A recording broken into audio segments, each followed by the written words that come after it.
Mi teléfono vibró sobre la cama del hospital apenas unas horas después de que los médicos me dijeron que tal vez no sobreviviría la semana. Pensé que era alguien preguntando si seguía con vida. Pero no.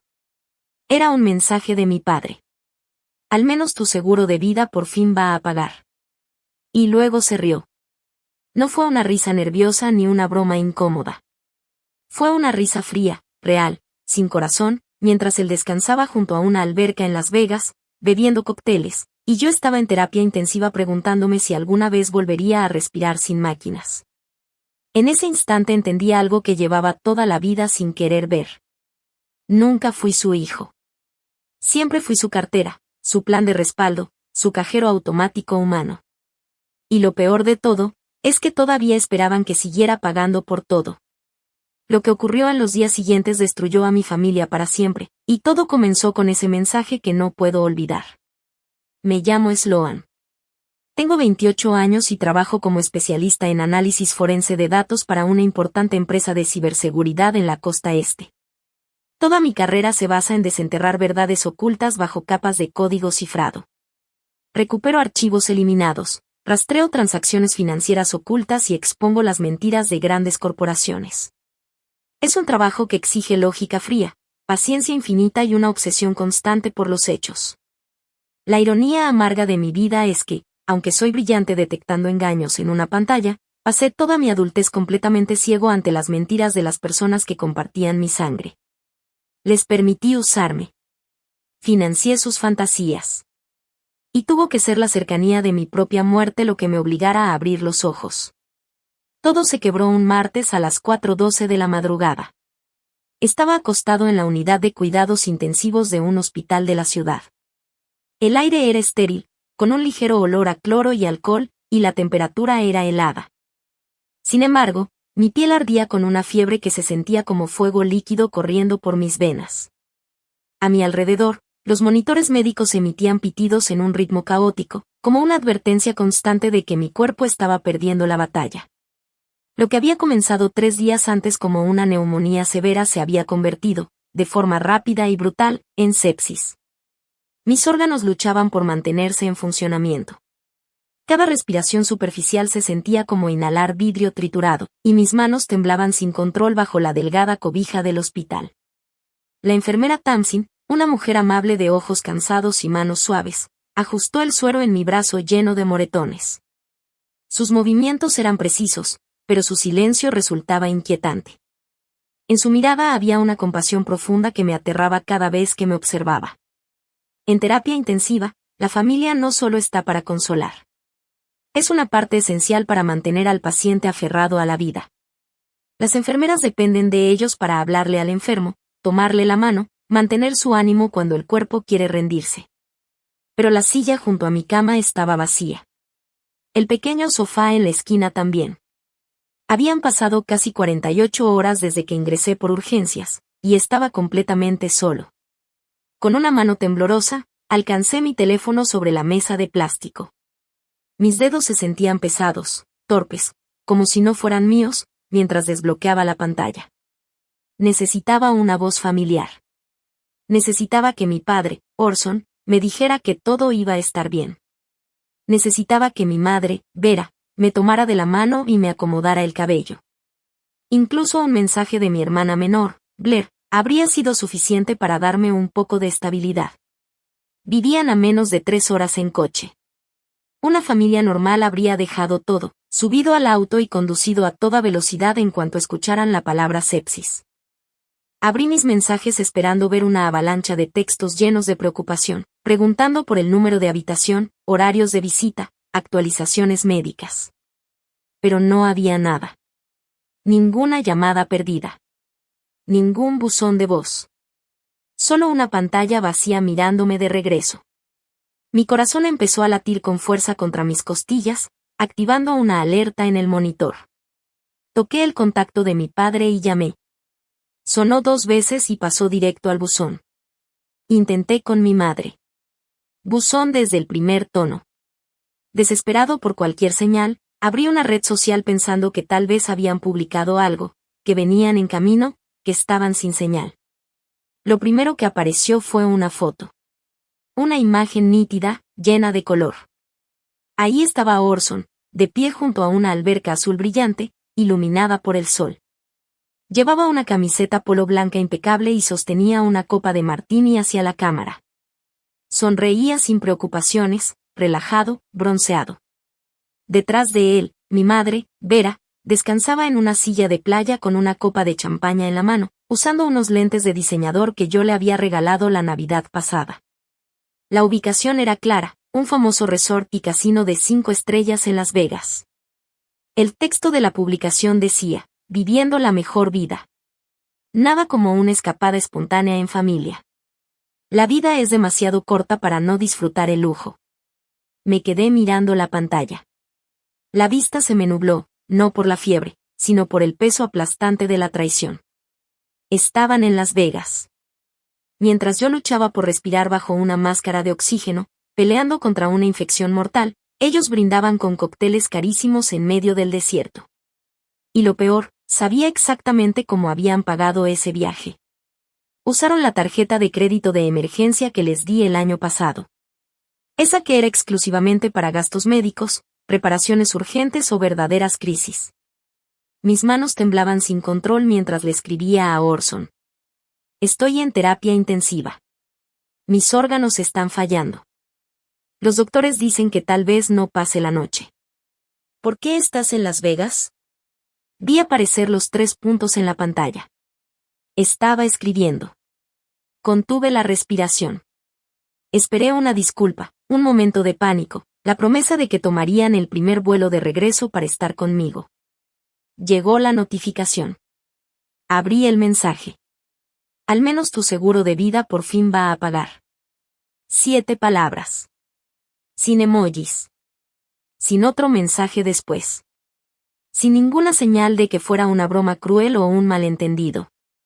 Solo una respuesta fría, calculada, brutal, de un hombre que me veía como un boleto ganador de lotería. El monitor cardíaco comenzó a sonar con más intensidad, sincronizado con el estruendo de mi pulso en los oídos. Cerré los ojos con fuerza, esperando que llegaran las lágrimas. Había pasado años intentando dominar mis emociones, leyendo filosofía, convenciéndome de que podía controlar mis reacciones. Me repetía que las familias eran complicadas, que a su manera imperfecta ellos me querían. Pero en ese momento, acostado en esa cama estéril, frente a la posibilidad real de morir, todo eso se vino abajo. No lloré. Las lágrimas simplemente no llegaron. En su lugar, una claridad helada me invadió. La fiebre se volvió un murmullo lejano, reemplazada por una verdad profunda y aterradora. No me amaban. Nunca lo hicieron.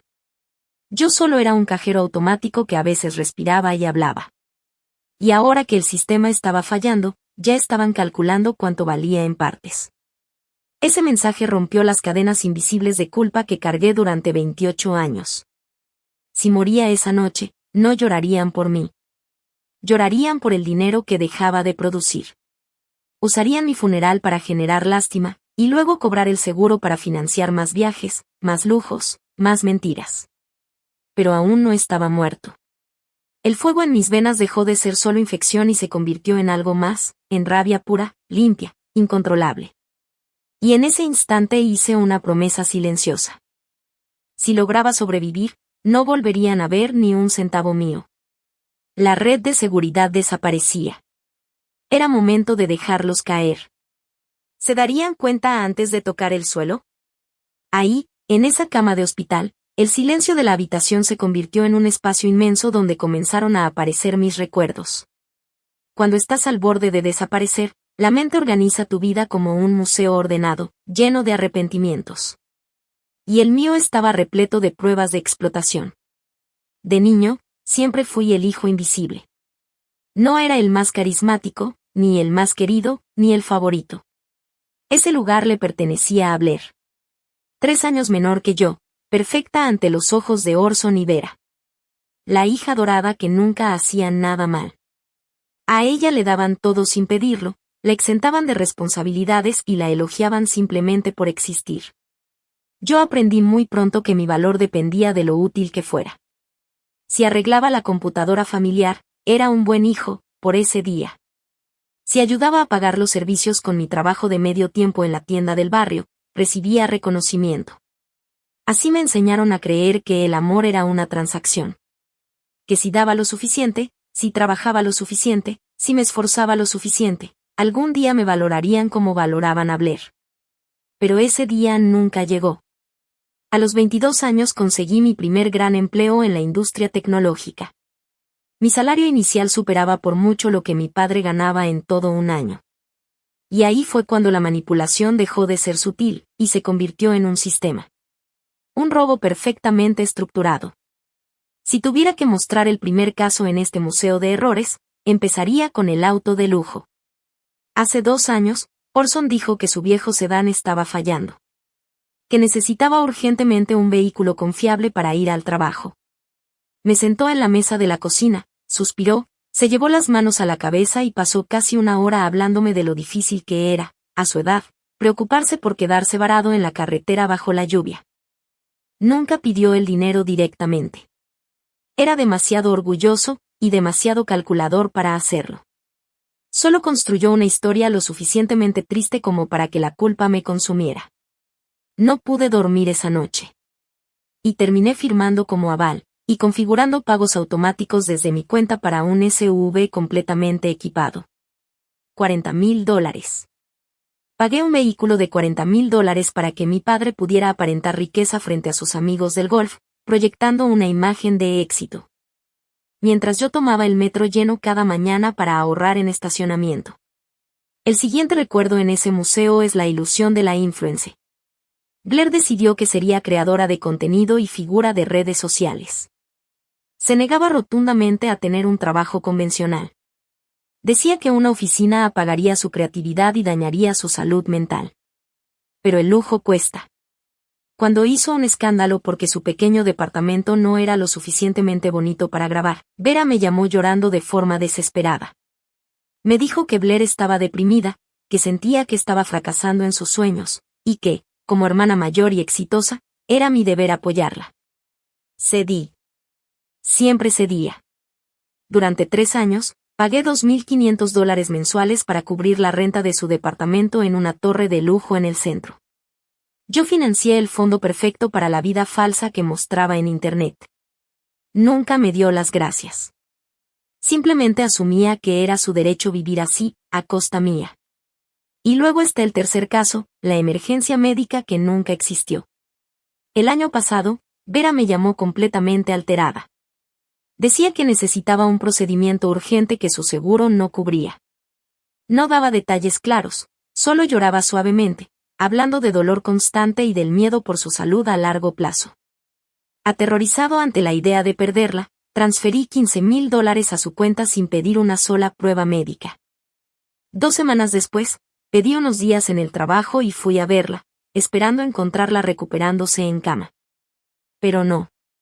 No se estaba recuperando de ninguna cirugía vital. Se estaba recuperando de un lifting facial, inyecciones de Botox y varios procedimientos estéticos. Cuando la enfrenté, temblando de rabia, cambió la historia con una facilidad escalofriante. Lloró, diciendo que su envejecimiento y su baja autoestima eran un problema psicológico serio. Me preguntó cómo me atrevía, siendo joven y exitosa, a negarle a su madre un poco de confianza en sus últimos años. Logró que me sintiera como un monstruo por cuestionarla.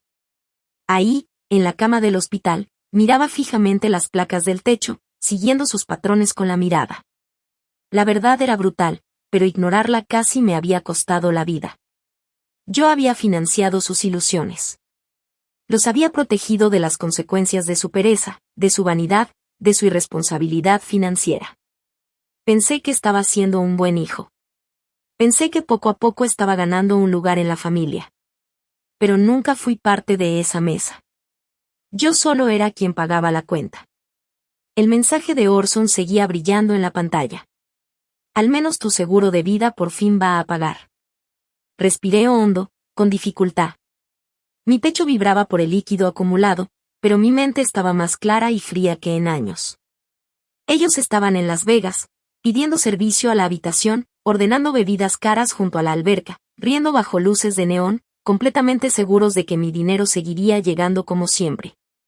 Creían que mi sentido de obligación era infinito. Que mi tolerancia al desprecio no tenía límites.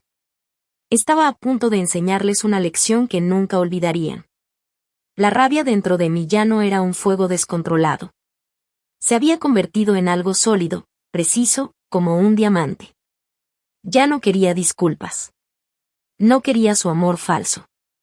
Quería justicia. Y lo irónico de ser el único pilar financiero de una familia disfuncional, es que cuando decides retirarte, todo el techo se viene abajo.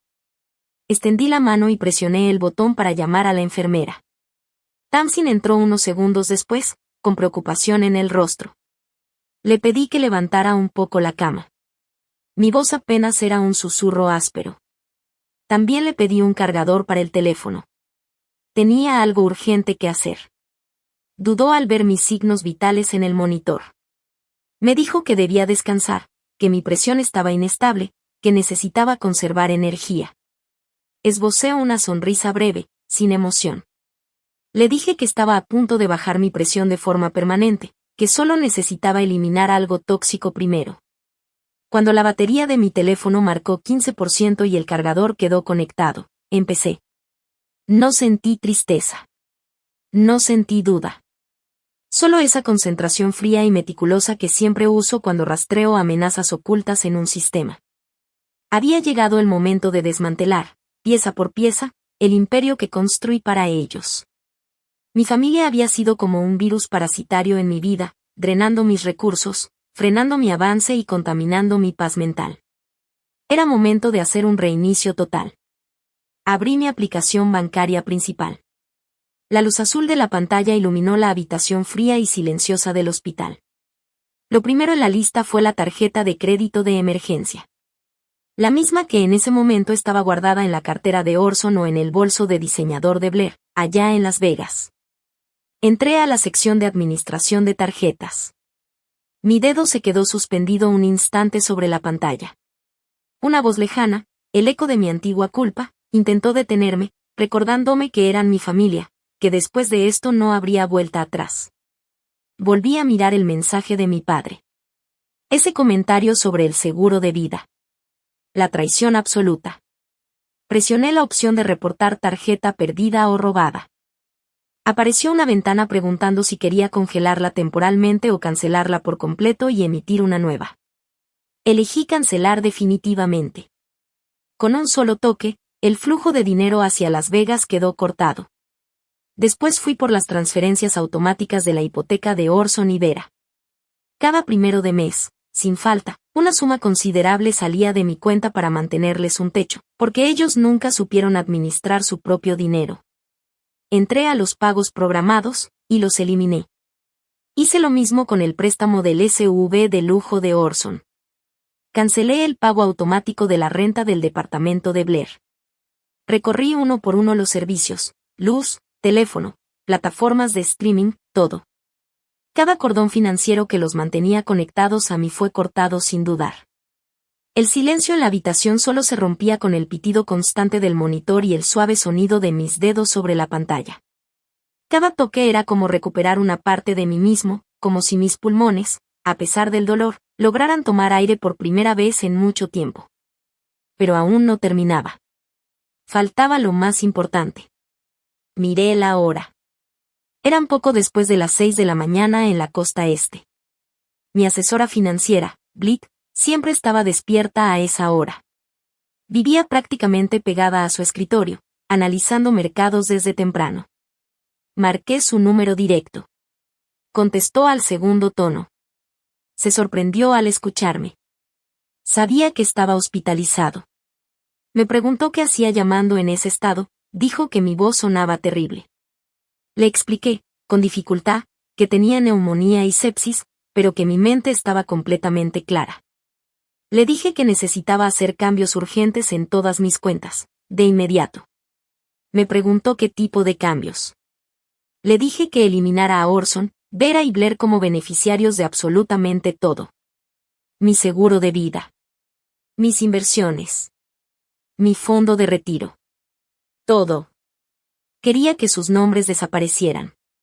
Hubo un silencio pesado al otro lado de la línea.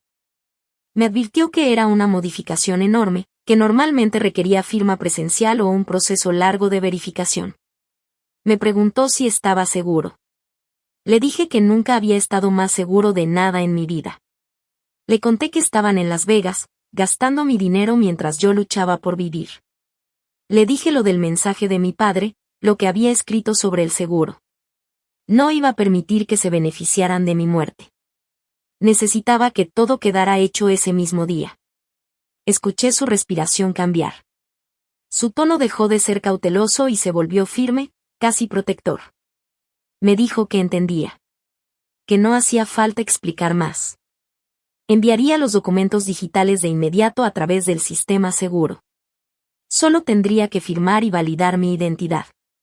Me preguntó a quién quería como nuevo beneficiario. Le dije que pusiera a mi tío Declan por ahora. Que después resolvería el resto. Me aseguró que lo haría personalmente, que aceleraría el proceso y saltaría los tiempos de espera habituales. Colgué. Me dejé caer contra las almohadas, agotado físicamente, pero con una claridad mental que se sentía como victoria. 2 minutos después, los documentos llegaron. Firmé con mano temblorosa, confirmé mi identidad y envié todo. Se acabó. El dinero que ellos ya daban por hecho, el que esperaban recibir si yo no sobrevivía esa noche, ya no les pertenecía. Cerré los ojos por un momento, y mi mente viajó lejos, hasta un resort de lujo iluminado por el sol, en medio de Nevada. Allá, en ese instante, eran las 3 de la madrugada. Probablemente estaban profundamente dormidos en su suite de lujo, soñando con su próxima ronda de compras o con la siguiente cena cara. No tenían idea de que, mientras dormían, el suelo financiero bajo sus pies había desaparecido por completo. No sabían que estaban a punto de despertar sin dinero, varados y completamente dependientes de habilidades que nunca se molestaron en aprender. La fiebre volvió a subir, arrastrándome a un sueño pesado y oscuro. Pero por primera vez en años, el peso asfixiante de la obligación familiar había desaparecido. Por fin era libre. Y cuando el sol saliera sobre el desierto, el caos comenzaría. 12 horas después, exactamente en pleno movimiento del mediodía en Las Vegas, todo estalló. Desperté con el teléfono vibrando con insistencia sobre la mesa de plástico. La fiebre había bajado un poco, dejándome empapado en sudor frío, pero lo suficientemente estable como para incorporarme sin que el mundo diera vueltas. Tomé el teléfono. La pantalla era un muro de notificaciones. 15 llamadas perdidas de Blair. 12 de Orson. 7 de Vera. Los mensajes se acumulaban en una secuencia clara, primero confusión, luego preocupación, y finalmente, furia. Blair preguntaba por qué la tarjeta estaba siendo rechazada. Insistía en que contestara. Decía que estaban en el restaurante del hotel y que el mesero los miraba como si fueran criminales.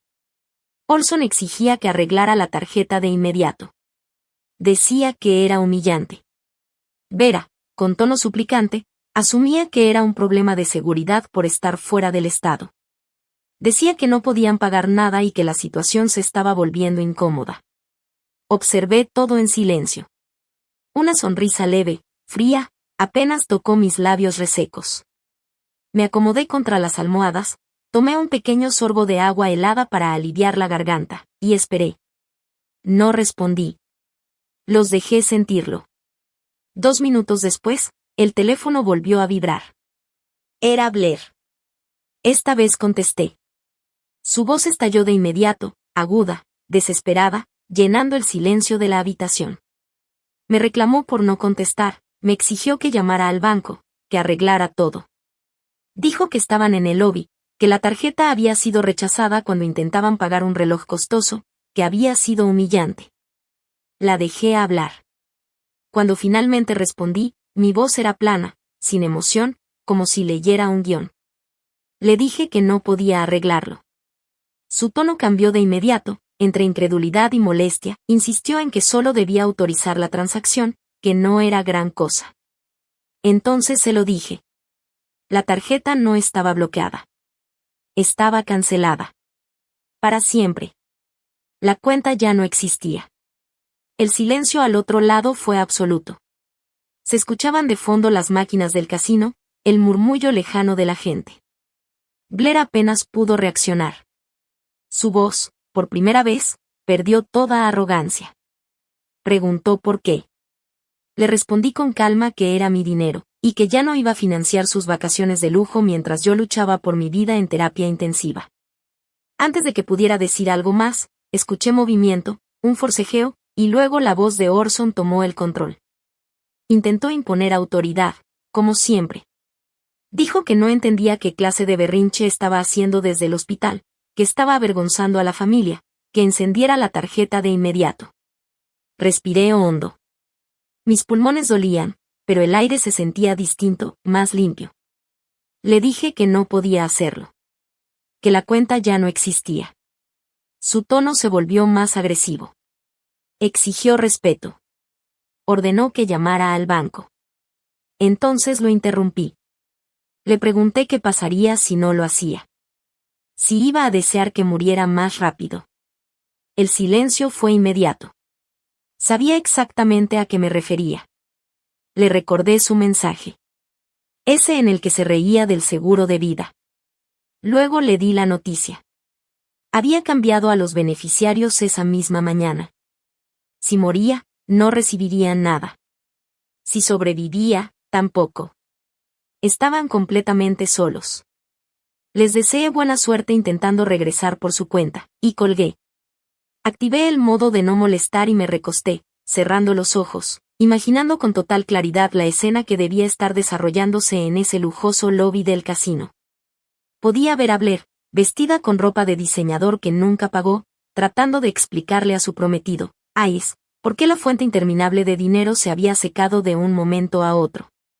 Él solo se había comprometido con ella porque creía que nuestra familia era rica. Ver cómo esa ilusión se rompía frente a sus ojos debió ser espectacular. También imaginé a Orson, un hombre cuya frágil autoestima estaba construida sobre el dinero que yo ganaba, de pie frente al mostrador, rojo de vergüenza mientras le devolvían una tarjeta inútil. Seguro exigía hablar con un gerente, levantando la voz, reclamando respeto. Pero en un casino, nada de eso importa. Ahí solo importa si tienes dinero. Durante años tomaron mis recursos como si fueran suyos. Olvidaron que yo era quien sostenía todo. Y quien construye, también puede destruir. Una hora después, las enfermeras entraron a revisar mis signos vitales. Tamsin miró el monitor, luego a mí, y levantó una ceja con sorpresa. Dijo que mi presión arterial se había estabilizado de forma notable. Comentó que no sabía qué había hecho con el teléfono, pero parecía más efectivo que los antibióticos. Le respondí que solo estaba poniendo orden, sacando la basura. Lo que no anticipé fue que la basura no se queda quieta cuando la dejas afuera. Las siguientes 48 horas fueron como observar, desde una distancia segura, el colapso de una familia tóxica. Sin acceso a la tarjeta, quedaron atrapados en una ciudad diseñada para vaciar bolsillos. Yo mantuve contacto cero. No respondí llamadas, pero sí escuché los mensajes que dejaban. Su evolución emocional fue casi predecible, primero exigencias, luego súplicas, y finalmente, ataques llenos de veneno. El hotel, al detectar que la tarjeta ya no funcionaba, los dejó fuera de su suite hasta que pagaran casi $4,000 en cargos acumulados. Vera fue quien dejó los mensajes más intensos. La imagen de madre frágil desapareció por completo, revelando lo que siempre estuvo debajo. Me llamó egoísta, malagradecido. Dijo que estaban comiendo en un lugar barato, que Hayes había abandonado a Blair al darse cuenta de que no podían pagar nada. Me culpó por arruinar el compromiso. Aseguró que lo hacía por envidia, terminó con una amenaza, que desbloqueara la tarjeta o no volviera a hablarle nunca. Eliminé el mensaje sin pensarlo. Que no volviera a hablarme no era un castigo. Era exactamente lo que quería. Para el cuarto día, mis niveles volvieron a la normalidad. La sepsis había sido controlada y la neumonía empezaba a ceder. El médico firmó mi alta. Salí del hospital débil, más ligero de lo que debía, pero con una fortaleza interna que no había sentido antes. Tomé un taxi hasta mi departamento. Estaba en silencio. Nadie me esperaba. Nadie me preparó comida. Y aún así, por primera vez, No se sentía vacío. Se sentía en paz. Me senté en el sofá, envuelto en una cobija, y pensé en cuántas personas viven algo parecido. Cuántos sacrifican su estabilidad emocional y financiera por mantener la paz con familiares que los osarían sin dudarlo. Es una verdad difícil de aceptar, darte cuenta de que quienes deberían cuidarte son, en realidad, quienes más te dañan. Me preparé un té, abrí la laptop y avancé al siguiente paso.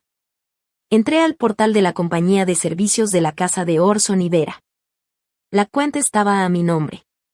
Siempre lo estuvo. Porque Orson había destruido su historial crediticio años atrás con malas decisiones y deudas impagas. Entré a la sección de cancelación de servicios. Apareció una advertencia indicando que cortar la electricidad podía tardar hasta 24 horas. Confirmé sin dudar. Después cancelé el internet de alta velocidad. Luego, el paquete de televisión premium. Por último, entré a la póliza de seguro del auto y eliminé por completo el SUV de lujo de Orson. Desde ese momento, estaba conduciendo sin seguro, en un vehículo que ya ni siquiera podía pagar.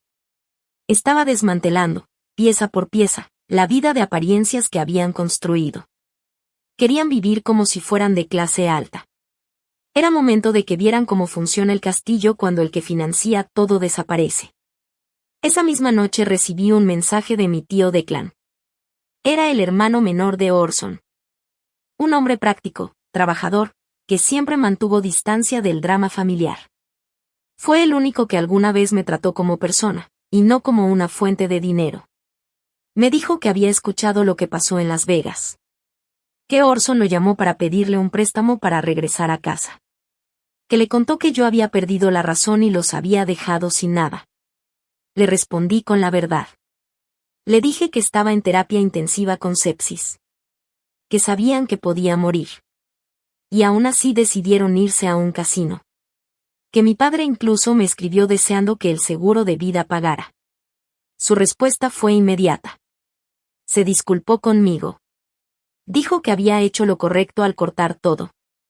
Que él también se negó a prestarles dinero. Que si querían volver, podían hacerlo en autobús. Me pidió que me enfocara en recuperarme. Leer eso me hizo sonreír de verdad. Después de tanto tiempo rodeado de manipulación, escuchar a alguien confirmar la realidad fue necesario. Cuando vives con personas que distorsionan todo, empiezas a dudar de ti mismo. Te preguntas si exageras, si eres demasiado sensible. Pero no. Yo no estaba equivocado. Esa noche dormí con el sonido de la lluvia golpeando la ventana. Me sentía en paz. Seguro.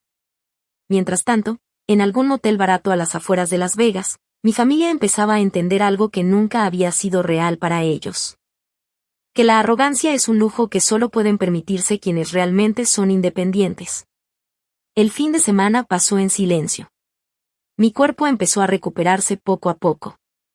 Volví a comer con normalidad, salí a caminar distancias cortas para recuperar capacidad pulmonar, intenté volver a mi rutina. Pero sabía que esto no había terminado. Una familia así no acepta perder. Contraataca. El lunes por la mañana programé una reunión urgente con mi abogado, Gideon. Era un hombre meticuloso, especializado en planificación patrimonial y derecho familiar. No se dejaba llevar por emociones. Solo le importaban los hechos.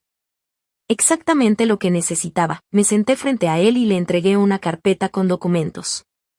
Le dije que quería revocar el poder legal que les había otorgado a mis padres años atrás.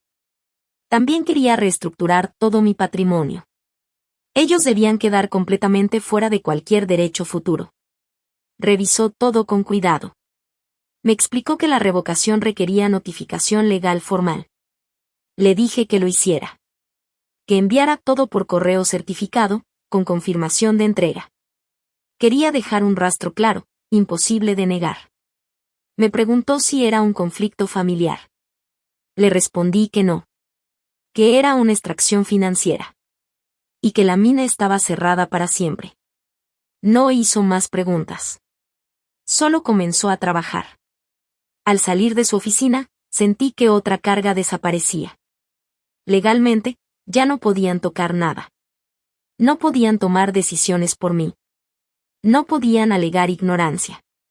Pero esto nunca fue solo legal. También es social. Y pronto llegarían los mensajeros. Esa tarde, al entrar al lobby de mi edificio, la vi. La tía Cordelia. Caminaba de un lado a otro, nerviosa, cerca de los elevadores. Hermana mayor de Vera. Amante del chisme. Defensora de la familia por encima de cualquier cosa. Era la persona que enviaban cuando alguien se salía del guión. La que venía a presionar, a avergonzar, a controlar. En cuanto me vio, pronunció mi nombre. Cordelia soltó un jadeo y se acercó a mí con una teatralidad exagerada. Dijo que me veía pálido, delgado, que mi madre estaba muy preocupada por mí. Me detuve y mantuve distancia. Crucé los brazos, firme. Le pregunté si Vera la había enviado. Se llevó la mano al pecho, ofendida, asegurando que estaba ahí porque le importaba. Pero enseguida cambió el tono. Dijo que lo que estaba haciendo era imperdonable. Que mis padres acababan de regresar de un viaje agotador en autobús desde Nevada, solo para encontrar la casa sin electricidad y sin internet. Que estaban en la oscuridad, pasando frío. Que mi padre era un hombre orgulloso y yo lo estaba humillando. La miré sin reaccionar. Orson tenía trabajo. Vera también podía trabajar. Podían pagar sus propias cuentas. Como cualquier adulto. Cordelia elevó la voz, escandalizada, llamando la atención del guardia de seguridad. Insistió en que yo ganaba suficiente dinero para ayudarlos. Que después de todo lo que habían hecho por mí, dejarlos así por un malentendido era cruel. Exigió que me disculpara y que reconectara todo ese mismo día. Metí la mano en mi bolso. Sabía que este momento llegaría. Saqué un paquete grueso de hojas engrapadas. Le pregunté si sabía qué era. Era un estado de cuenta completo. Un registro de cada dólar que había transferido a Orson, Vera y Blair en los últimos 3 años. Pagos de autos, hipoteca, renta, cirugías, vacaciones de lujo. Pasé directamente a la última página. Señalé la cifra resaltada. $124,000. Lo dije en voz alta, dejando que el número se sintiera en el aire. Más de 120,000 en 3 años. Y mientras yo estaba en una cama de hospital, con los órganos fallando, Orson me escribió deseando que el seguro de vida pagara, para recibir todavía más dinero. Cordelia se quedó inmóvil. Miraba el número sin poder reaccionar. La indignación desapareció de su rostro. En su lugar quedó el silencio y la vergüenza. No tenía idea de la magnitud del abuso. Seguramente Vera le contó otra historia. Una en la que yo era la hija egoísta que se negaba a ayudar. Le dije que podía volver con ellos, a la oscuridad. Pero que si volvía a acercarse a mí para hablarme de sacrificios, iba a entregar copias de esos estados de cuenta a todos en su club. Le pregunté si estaba claro. Asintió sin decir nada. Retrocedió, y salió casi corriendo del edificio. Presioné el botón del elevador. Y por primera vez en mucho tiempo, sonreí de verdad. La estructura se mantenía firme. Pero el verdadero caos apenas comenzaba. Porque Blair, sin su prometido millonario y sin su vida de lujo, estaba a punto de lanzar su contraataque. Cuando le quitas a un narcisista lo que no le pertenece, reacciona con pánico. Pero cuando le quitas a la hija favorita el estatus que cree tener, lo que aparece es veneno puro. Blair siempre vivió como si fuera la protagonista de un reality. Construyó una imagen perfecta, cafés orgánicos, bolsas de diseñador, viajes exclusivos. Miles de personas la seguían, validando cada publicación con corazones y comentarios llenos de envidia. Y cuando todo eso se derrumbó, cuando Hayes la dejó sola en un lobby de Las Vegas sin dinero, hizo lo único que sabía hacer. Se convirtió en víctima. Todo empezó un martes por la noche. Mi teléfono vibró con un mensaje de alguien de la preparatoria. Solo decía, ¿ya viste lo que tu hermana está publicando sobre ti? Abrí la aplicación. Entré al perfil de Blair. Y ahí estaba. Fijada en la parte superior, una publicación larga, dramática, acompañada de una foto en blanco y negro donde miraba por la ventana, aparentando fragilidad. El texto comenzaba así, le dolía escribirlo, pero necesitaba decir su verdad. Que su propia hermana, incapaz de soportar su felicidad, había decidido abandonarlos económicamente en el peor momento de sus vidas. Decía que ganaba un sueldo impresionante en la industria tecnológica, pero que le había dado la espalda a quienes lo habían sacrificado todo por criarla. Que había cancelado las tarjetas de emergencia de mis padres en medio de una crisis familiar, dejándolos varados. Que incluso había cortado la electricidad de la casa donde crecimos.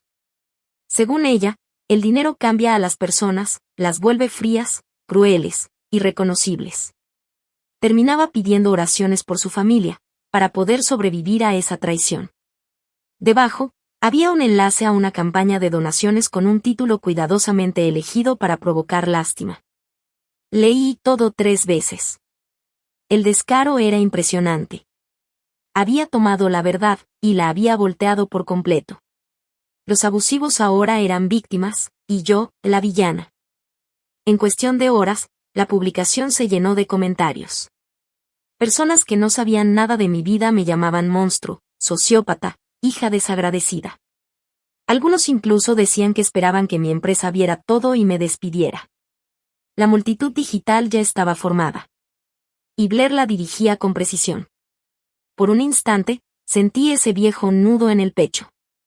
El miedo a ser malinterpretado. A quedar expuesto públicamente. Pero entonces recordé el olor frío de la unidad de cuidados intensivos. Recordé el mensaje de mi padre, deseando mi muerte por el seguro. Y todo se apagó. En su lugar quedó algo más claro, más firme. Determinación. Si Blair quería llevar lo privado al escenario público, yo no iba a esconder la verdad. Ni siquiera tenía que hablar. Cuando construyes relaciones reales, con personas que te conocen de verdad, no necesitas defenderte.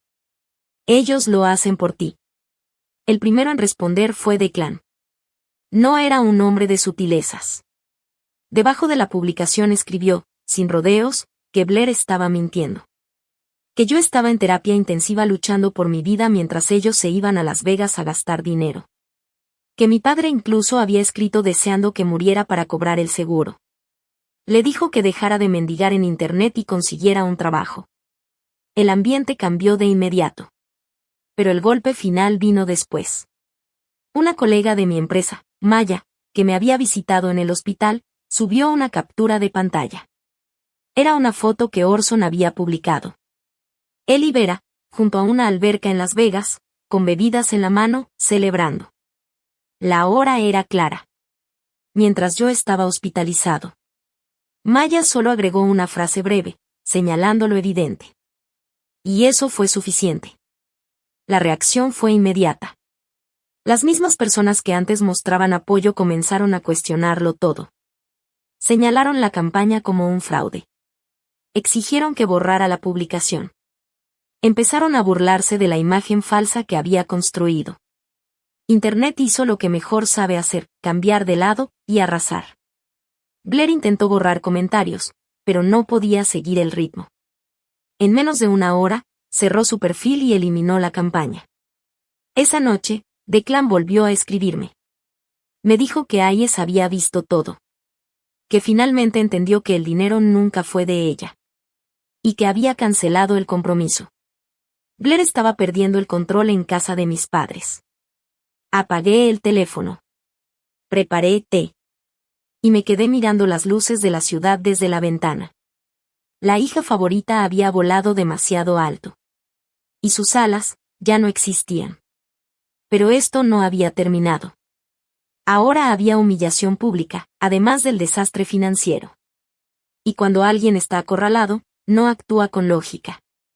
Actúa con fuerza. El silencio duró 4 días. Para el jueves, yo ya había vuelto a mi rutina. Estaba en mi escritorio, en la empresa de ciberseguridad, con café negro en la mano, analizando una filtración de datos para un cliente. Ese lugar era distinto.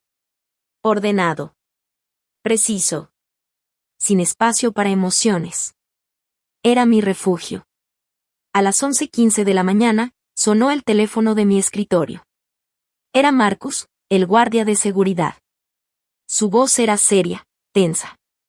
Me dijo que había una situación en el lobby. Una pareja mayor estaba exigiendo verme. Decían que eran mis padres.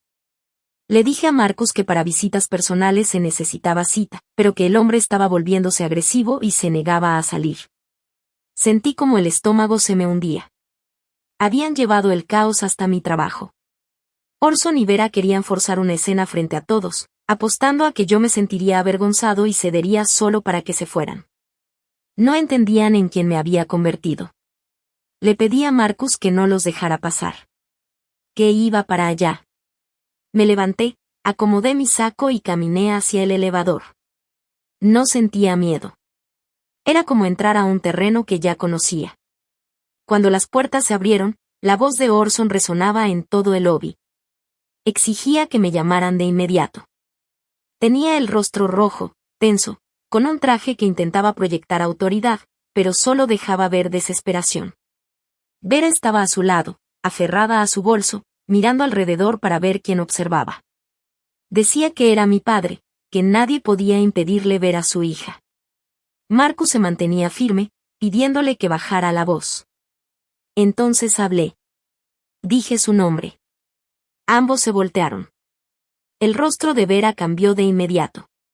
Se acercó al vidrio, extendiendo las manos como si quisiera abrazarme. Dijo que estaban preocupados, que no respondía, que tenía que detener todo esto. Que Blair estaba destrozada, que Orson estaba bajo presión, que estaban en una casa sin luz. Me pidió que saliera a hablar. Que éramos familia. Alrededor, algunos compañeros se habían detenido a observar. Antes, eso me habría paralizado. Ahora solo reforzaba mi decisión. Le dije que no había nada de qué hablar. Que ellos ya habían dejado claras sus prioridades cuando decidieron irse a Las Vegas mientras yo estaba en terapia intensiva. Orson explotó. Dijo que todo era un malentendido. Que creían que yo ya estaba mejor. Que los estaba castigando por tomar unas vacaciones. Me reclamó por cortar la electricidad. Por exponer a Blair. Me llamó arrogante, desagradecido. Exigió que restaurara sus cuentas en ese mismo momento, o haría que todos supieran qué clase de persona era. Lo miré con calma. Pensaba que su enojo era un arma. Pero ya no tenía poder. Le pregunté si de verdad quería que todos supieran la verdad. Si eso era lo que buscaba, entonces adelante.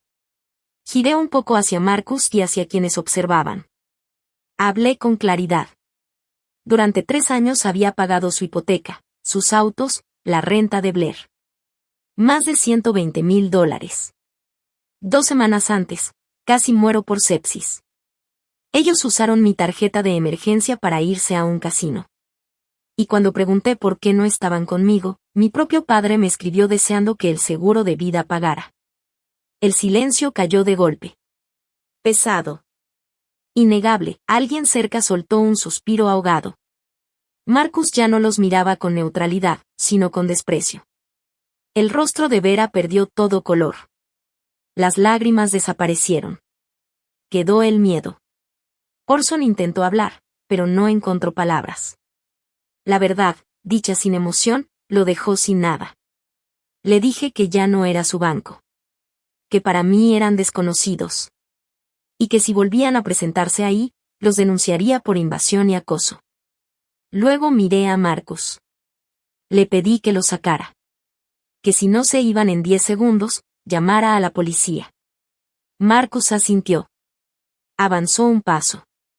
Y con firmeza, les dijo que era momento de irse. Orson me lanzó una última mirada, cargada de una rabia inútil, sin fuerza real. Tomó a Vera del brazo y salió con paso firme por las puertas giratorias hacia la calle. Los observé alejarse.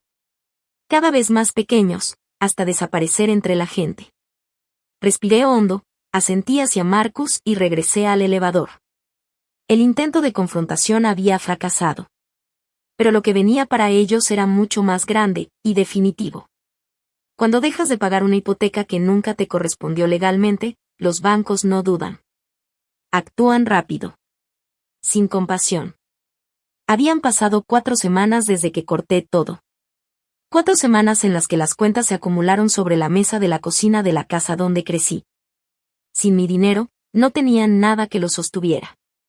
El sueldo de Orson apenas alcanzaba para lo básico, y para cubrir los intereses de las tarjetas que ya estaban al límite. La realidad les cayó encima un martes por la mañana. Lo supe en cuanto mi teléfono comenzó a llenarse de mensajes de voz. Estaba en mi escritorio, revisando protocolos de seguridad, cuando decidí escucharlos. Me puse los audífonos. El primero era de Vera. Ya no había dramatismo, solo pánico. Un miedo crudo que se sentía en cada palabra. Me suplicaba que contestara. Decía que un hombre había llegado a la casa, que había pegado un aviso en la puerta. El banco iba a ejecutar la hipoteca. Según ellos, llevaban 90 días sin pagar. Tenían 30 días para desalojar o cubrir toda la deuda. Orson estaba furioso, rompiendo cosas. Decía que se quedarían sin hogar. Que tenía que arreglarlo. Que era su madre. Pausé el mensaje. 90 días. Eso no tenía sentido. Yo solo había dejado de pagar hacía 4 semanas. Incluso si hubieran fallado ese mes, apenas irían atrasados. Los bancos no actúan así, a menos que haya algo más. Algo más profundo. Abrí una base de datos pública. Busqué la propiedad. Y lo que encontré, me obligó a revisar 2 veces. Orson no solo dependía de mi dinero para la hipoteca principal. 2 años antes, había sacado una segunda hipoteca, sin decirle a nadie. $250,000. Había usado la casa como garantía. Probablemente para financiar sus intentos fallidos en la bolsa, intentando demostrar que era un genio financiero. Había ocultado todo. Usaba mi dinero para cubrir lo básico, mientras la segunda deuda se hundía. Al cortar el flujo, lo único que hice fue quitar la última pieza que sostenía todo. Debían más de $300,000. La casa ya no valía lo suficiente. Y el banco finalmente había llegado a cobrar. El segundo mensaje era de Orson. Muy distinto. No había súplica. Había amenaza. Una amenaza desesperada. Me llamó monstruo. Dijo que sabía que todo esto era planeado para humillarlo. Exigió que transfiriera $60,000 al día siguiente, para detener el proceso. Y si no lo hacía, iba a destruir mi carrera. Dijo que llamaría a los directivos de mi empresa. A recursos humanos. Que diría que yo era inestable. Que había robado dinero. Que haría todo lo posible para dejarme sin trabajo. Me quedé en silencio, escuchando cada palabra. Estaba dispuesto a inventar lo que fuera, con tal de no enfrentar las consecuencias de sus propias decisiones. Seguía creyendo que podía intimidarme. Que la versión antigua de mí iba a regresar, y resolver todo con dinero. Pero eso ya no existía. No le devolví la llamada, no envié nada. Tomé el teléfono, y marqué a Gideon. Le envié ambos audios. Y cuando respondió, le dije con calma que acababa de recibir una amenaza directa de extorsión y acoso. Dijo que estaba escuchando el audio en ese mismo momento. Su tono fue claro, profesional, casi satisfecho. Era exactamente el tipo de evidencia que necesitaba. Me explicó que eso encajaba perfectamente como extorsión. Le pedí una orden de restricción. No solo contra Orson, también contra Vera y Blair.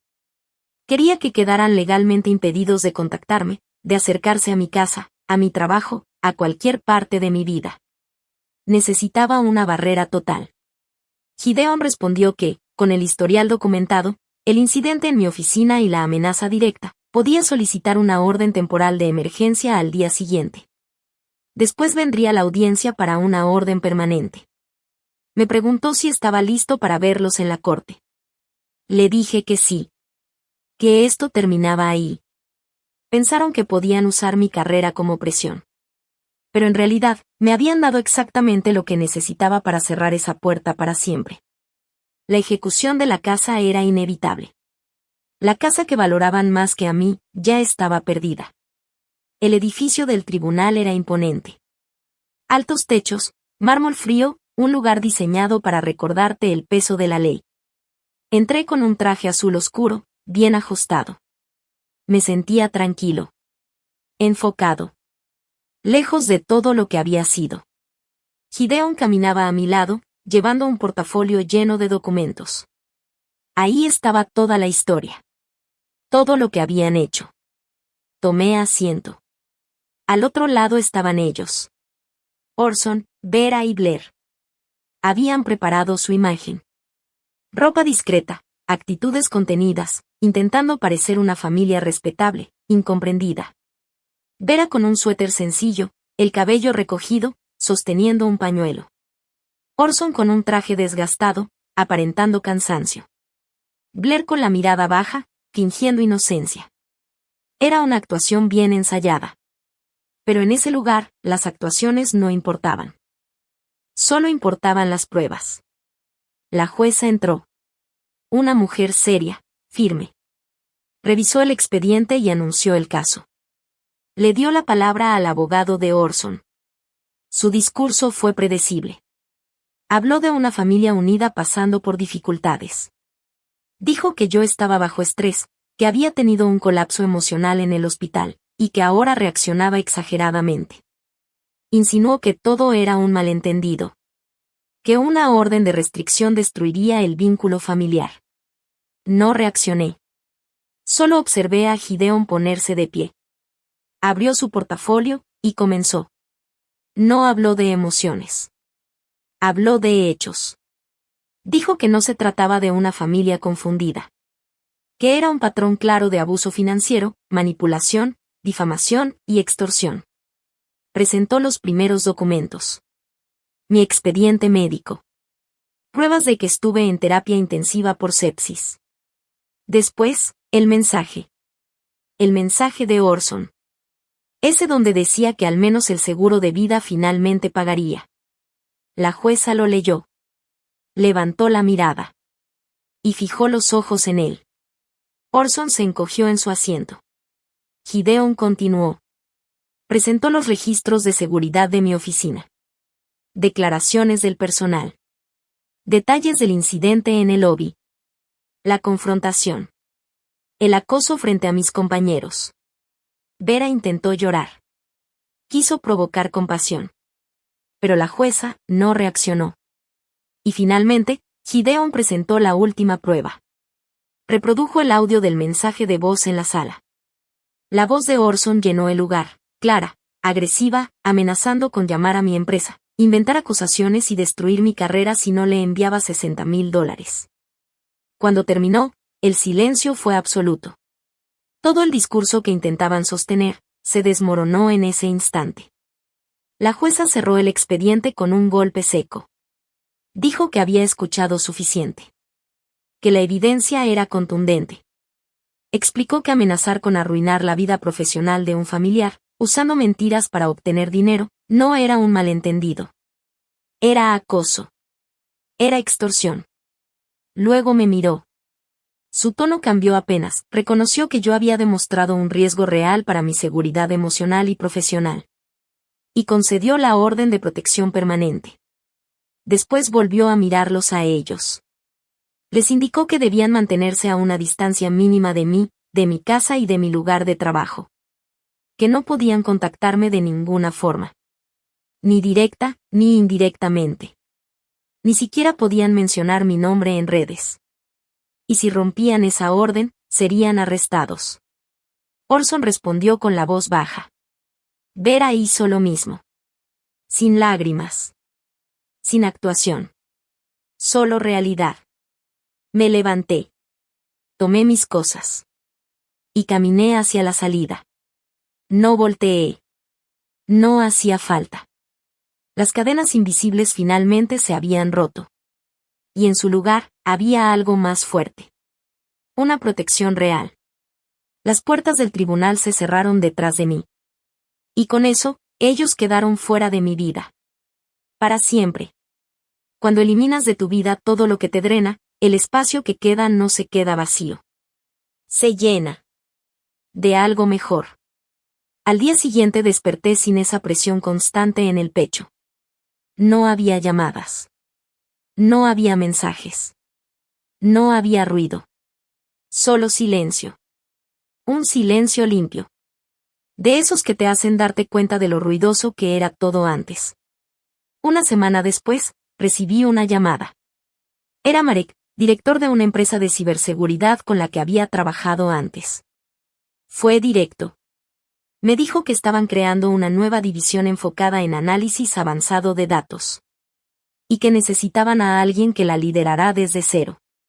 Me ofreció el puesto. El salario era el doble de lo que ganaba. 200.000 al año, con beneficios completos y participación en la empresa.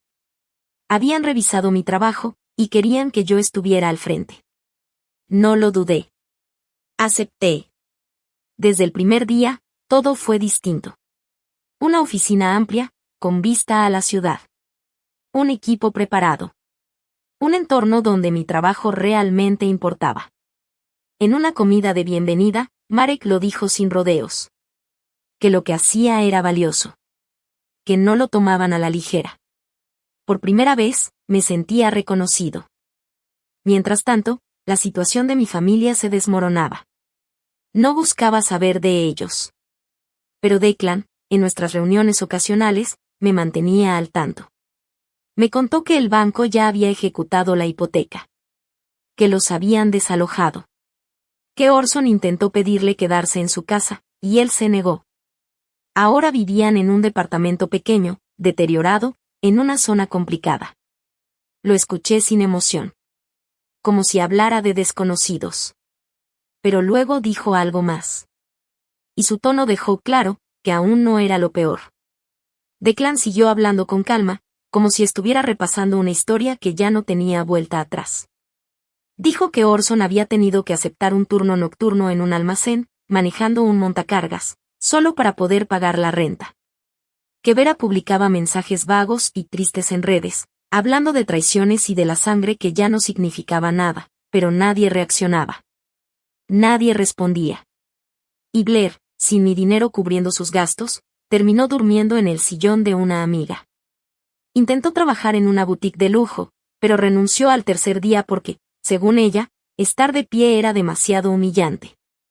Luego vino lo único que me hizo reír. Declan mencionó que Vera había sido arrestada. La sorprendieron robando en un supermercado. Un queso importado caro y maquillaje de marca. Cuando la descubrieron, empezó a llorar y trató de culparme. Le dijo a la policía que su hija rica y cruel la había abandonado, que no tenía que comer. Le pregunté si eso le había servido de algo. Declan negó, divertido. El oficial no estaba interesado en su drama familiar. La acusaron de robo menor. La historia incluso apareció en un boletín local, y todos en su antiguo vecindario terminaron enterándose. No sentí satisfacción. No era eso. Lo que sentí fue certeza. Una tranquilidad profunda al saber que había tomado la decisión correcta. Mientras ellos buscaban a quien culpar por su caída, yo estaba construyendo algo distinto. Me mudé, compré una casa moderna en las colinas, rodeada de árboles y silencio. Adopté a un Golden Retriever al que llamé Cooper, que cada noche me recibía con una alegría limpia, sin condiciones. Empecé a salir a caminar los fines de semana, aprendí a cocinar mejor, y con el tiempo, conocí a alguien. Un arquitecto inteligente, tranquilo, que escuchó mi historia sin juzgar. Mi vida, por primera vez, era completamente mía. Pero todavía quedaba un cierre. Habían pasado casi 2 años desde aquel fin de semana en Las Vegas cuando lo volví a ver. Era un domingo por la tarde. Llovía. Yo estaba en el pasillo de congelados de un supermercado sencillo, en un pueblo cercano, buscando ingredientes para la cena. Todo estaba en silencio. La luz blanca, constante. Doblé en una esquina, y me detuve. Ahí estaba Orson. A unos 3 metros de distancia. Sostenía un folleto arrugado de cupones, mirando fijamente una fila de comidas congeladas en oferta. Ya no era el mismo. El hombre que recordaba era ruidoso, dominante, obsesionado con aparentar poder. El que tenía enfrente, parecía más pequeño. Encorvado. El cabello completamente gris. El rostro marcado por un cansancio que no se podía ocultar. Llevaba una chamarra de trabajo gastada. La vida había ido quitándole todo, poco a poco, hasta dejar solo el desgaste. Giró ligeramente para tomar algo, y nuestras miradas se cruzaron. No me moví. No retrocedí. Solo me quedé ahí, en silencio, sosteniendo mi canasta. Él cambió de expresión. Primero sorpresa. Luego, un destello del enojo de antes. Y finalmente, algo distinto. Resignación. Dejó lo que iba a tomar. Y dio un paso hacia mí, con cuidado, manteniendo distancia. Recordaba la orden. Dijo que me veía bien. Que me veía sana. Le respondí que lo estaba. Nada más. Bajó la mirada un momento antes de hablar otra vez. Reconoció que habían fallado. Que me habían fallado cuando más lo necesitaba. Dijo que no esperaba perdón. Que no pedía nada. Solo quería que supiera que ahora entendía lo que habían perdido. Que cada noche, en ese almacén, lo pensaba. Era la primera vez en toda mi vida que lo escuchaba asumir responsabilidad de verdad. Sin excusas. Sin manipulación. Sin intentar cambiar la historia. Solo, aceptando. Lo miré. Y esperé sentir algo. Enojo. Culpa. Lo que fuera. Pero no llegó nada. El vínculo se había roto por completo. Solo quedaba una especie de distancia fría, y una leve compasión. Le agradecí por decirlo. Con calma. Pero también le dejé claro que entender lo que perdió, no cambiaba el daño que hizo. Ni reconstruía lo que destruyó. Asintió lentamente. Como si ya lo supiera. Dijo que esperaba que algún día pudiera darles fuera una pequeña oportunidad para demostrar que habían aprendido. Tal vez algún día. Repetí esas palabras, aunque los dos sabíamos que ese día nunca llegaría.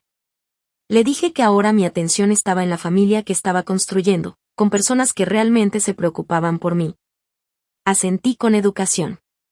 Y me fui. No volteé. Al salir, la lluvia fresca de la tarde me recibió en silencio.